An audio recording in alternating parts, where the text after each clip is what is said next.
भूतं च भव्यं च सर्वं यस्याधितिष्ठति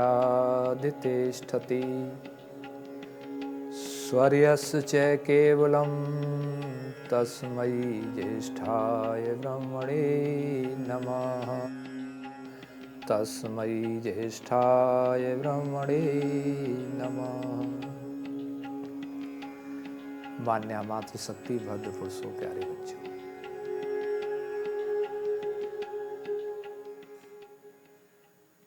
पिछले दिन आपने चर्चा सुनी थी ब्रह्म का जो मैंने दूसरा अर्थ लिया वेद, उस पर कि वेद जीवन में क्यों आवश्यक है और उसकी आवश्यकता का भान आपको आज के प्रवचन से हो जाना चाहिए, क्योंकि मैं आपके सामने एक वेद का छोटे से छोटा मंत्र रख रहा हूं, उसी के माध्यम से। वेद मंत्र यजुर्वेद का है। ओम विश्वानि देव सवितर दुरितानि परासुवः यद भद्रम तन्न आसुवः। ये समझें कि भक्त प्रार्थना करता है समर्पण भाव से उस परम पिता परमात्मा के दरबार में बैठा हुआ कि हे परम पिता परमात्मा सवित, हे सवित देव, विश्वानि दुरितानि, विश्वानि मतलब संपूर्ण, दुरितानि माने पापों को, परासो दूर कर दीजिए मुझसे। दुरितानि का अभिप्राय पाप भी है, दुख भी है। अर्थात हे परम पिता परमात्मा मेरे संपूर्ण दुखों को दूर कर दीजिए। दुरितानि का अभिप्राय रुकावट भी है, जैसा कि न्याय दर्शन का ऋषि गौतम दुख की परिभाषा करते हुए लिखता है, बाधना लक्षणार्थम दुखम, अर्थात जीवन में जो रुकावटें आती हैं वही दुख होता है। आप समझ गए होंगे। महर्षि जैमिनी के अर्थ के अनुसार इस पंक्ति का अर्थ हुआ कि हे परमपिता परमात्मा, मेरे जीवन की जितनी रुकावटें हैं, मेरे जीवन में जो बाधाएं हैं, उनके माध्यम से जो दुख हुआ है उन सबको दूर कर दीजिए। अब यहां पर सवित शब्द पर थोड़ा विचार करें। यदि हम सवित शब्द पर विचार करें तो सविता कहते हैं सूर्य को। तो यहां पर प्रार्थना शब्दार्थ हम ये लगा सकते हैं कि हे सूर्य देवता, हमारे जीवन के दुखों को, रुकावटों को, बुराइयों को, पापों को, सबको दूर कर दीजिए। लेकिन शब्दार्थ से काम नहीं चलेगा। सवित का एक अर्थ और होता है। सवित का अर्थ होता है प्रेरक। और सच्चा प्रेरक कौन है? यदि आप विचार करें, चिंतन करें, तो पवित्र आत्मा और सबसे सच्चा प्रेरक तो वो परमपिता परमात्मा है। वो हमें कदम कदम पर प्रेरणा देता है। इसीलिए यहां पर सवित का अर्थ मानना चाहिए वो परमपिता परमात्मा, वो ईश्वर मानना चाहिए कि वो ईश्वर है। अर्थात भक्त ईश्वर से इस तरीके की प्रार्थना करता है कि सारे संपूर्ण दुखों को देखिए। यहां पर विश्वानी पर थोड़ा विचार कीजिए।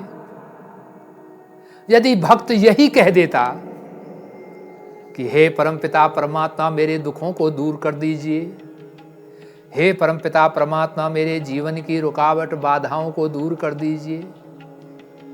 लेकिन भक्त बहुत समझदार है। भक्त कहता है कि विश्वानी संपूर्ण, क्योंकि यदि थोड़ी सी भी कहीं कमजोरी रह गई वहीं से शत्रु आक्रमण कर देगा, वो दुख रूपी शत्रु आक्रमण कर देगा। यानी बहुत मजबूत आपने दीवार बना रखी है, 1 गज दीवार कमजोर रह गई तो वहीं से चोर आ सकता है अंदर। इसलिए भक्त कहता है कि विश्वानी दुरितानी परासवह, अर्थात हे परमपिता परमात्मा मेरे जीवन की जितनी रुकावटें हैं, जितने दुख हैं, उन सब को दूर कर दीजिए, पापों को दूर कर दीजिए, मेरी बुराइयों को दूर कर दीजिए। और बाद में भक्त क्या मांगता है दूसरी पंक्ति में, यद भद्रम तन्ना सुवह, अर्थात हे परमपिता परमात्मा जो भद्र हैं, जो कल्याणकारी विचार हैं, चिंतन हैं, जो कल्याणकारी वस्तुएं हैं, उन्हें मुझे प्रदान कर दीजिए। इसके पीछे बहुत बड़ा वैज्ञानिक तरीका है परमपिता परमात्मा ने जो ये मंत्र दिया है। अर्थात भक्त पहले बुराइयों के लिए कहता है, पाप में बातों के लिए कहता है, बाधाओं के लिए कहता है, और बाद में कहता है कि हे परमपिता परमात्मा उसके बाद जो भद्र हैं, कल्याणप्रद हैं, वो मुझे प्रदान कर दीजिए। तो कहने का अभिप्राय ये है कि पहले हमें बुराइयों को, पापों को, रुकावटों को दूर करना होगा। पवित्र आत्माओं, आपने देखा होगा, आप अपने सामने एक जल भरी बाल्टी रखिए, एक खाली गिलास ले लीजिए और उस खाली गिलास को उस भरी बाल्टी जल में इस तरीके से उसकी परिधि जाए, अर्थात उसकी जो गिलास की परिधि है वो एक साथ स्पर्श करे और उस गिलास को आप अंदर कर दीजिए। जब आप अंदर कर देंगे, यदि मैं आपसे प्रश्न करूं कि उस गिलास में जल आया या नहीं आया, आपका उत्तर होगा कि जल नहीं आया। पवित्र आत्माओं, मैं आपसे प्रश्न करूं कि जल क्यों नहीं आया? अरे जल में गिलास डूबा हुआ है, फिर जल क्यों नहीं आया? भाई जल तो होना चाहिए।